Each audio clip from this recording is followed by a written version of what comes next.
is up, Mandingos? JJ back here from Run Pure Bets with another free pick for it. This time it's going to be Major League Baseball for Friday, August the 5th.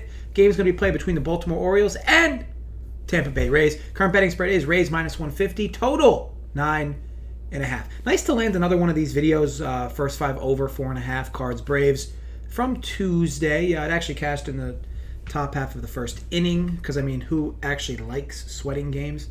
I know this one, but I mean, seriously though, even for losses, this is how I prefer to lose them in the first inning. Stress-free, just better for the 4 headlines. By the way, that win moves these plays up to 24-12 plus 11.3 U. Look, let's aim to keep some momentum going into this play, which should not be a surprise to many. I like the O's first 5 here, grabbing a half run. Minus 115, got this bet MGM in New Jersey. This line is quite silly to me. I know John Means burned me the last time, or in a similar spot versus the Rays, versus McClanahan a few weeks back. But this now game is lined the same, yet Baltimore's home, and Yarborough isn't quite the same quality as McClanahan. I mean, if you guys remember, I had Means first 5 plus a half, or plus half run, versus McClanahan, but that game was in Tampa. This time the game's in Baltimore, and John Means has returned from injury. And he's had a few starts under his belt, yet not much movement on this line from a few weeks back. That's why I really like the spot. I think we're getting aggregated value here. As you guys know by now, the O's absolutely rake against lefties. I can care less that the O's had 4 combined runs in their last 2 games against the Yankees. Because, look, they really can't hit righties, right? You had 2 starting pitchers for the Yankees come from the right side.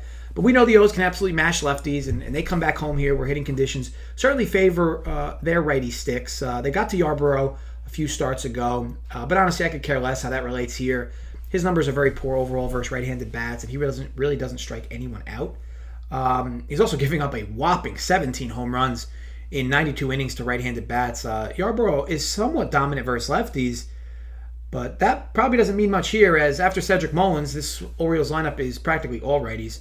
At minimum, I'd expect a lot of pressure to be put on Yarborough here. Hopefully, that results in runs. Now, the reason I prefer first 5 here versus like the O's team total over has more to do with this number is lined at, I believe, 4.5 at dog money. I guess it depends your book, right? Or 3.5 at real heavy vig. I hate betting bad teams to score more than 4 runs. And quite frankly, you should as well. Over to John Means, who, has a few starts now under his belt after the injury.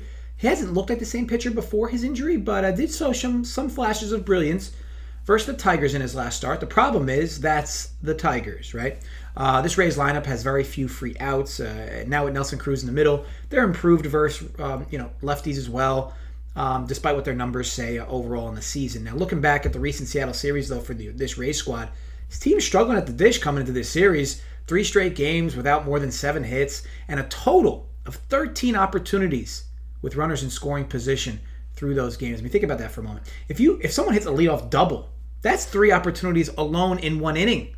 And they went 27 innings with a total of 13 opportunities with runners in scoring position. Now, could this be like a correct themselves spot for the Rays in a road game versus Baltimore after a day off? Possibly. But look, I just can't ignore these numbers coming in. Now, Means won't have it easy by any means. No pun intended.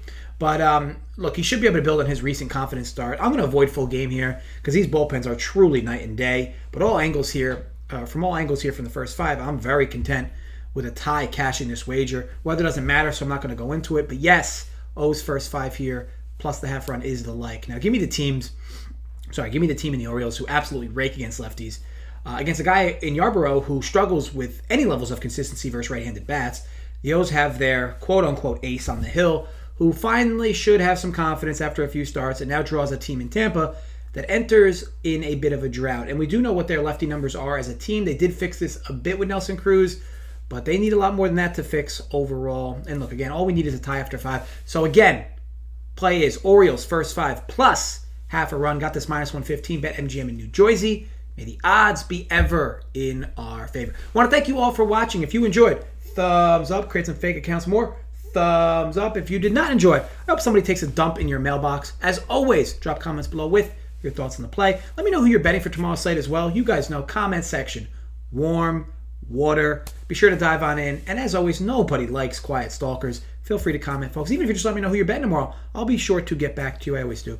We'll have content lined up on the channel all weekend, MLB, UFC, NASCAR. I should be back Saturday for a live show earlier than normal, but I may have some run around I have to do, so that might not happen. But regardless, if I don't, I'll post a play on Twitter for you guys. Regardless, there will be an MLB preview show for sure on Sunday, and of course, UFC content, NASCAR content from Keg and the crew.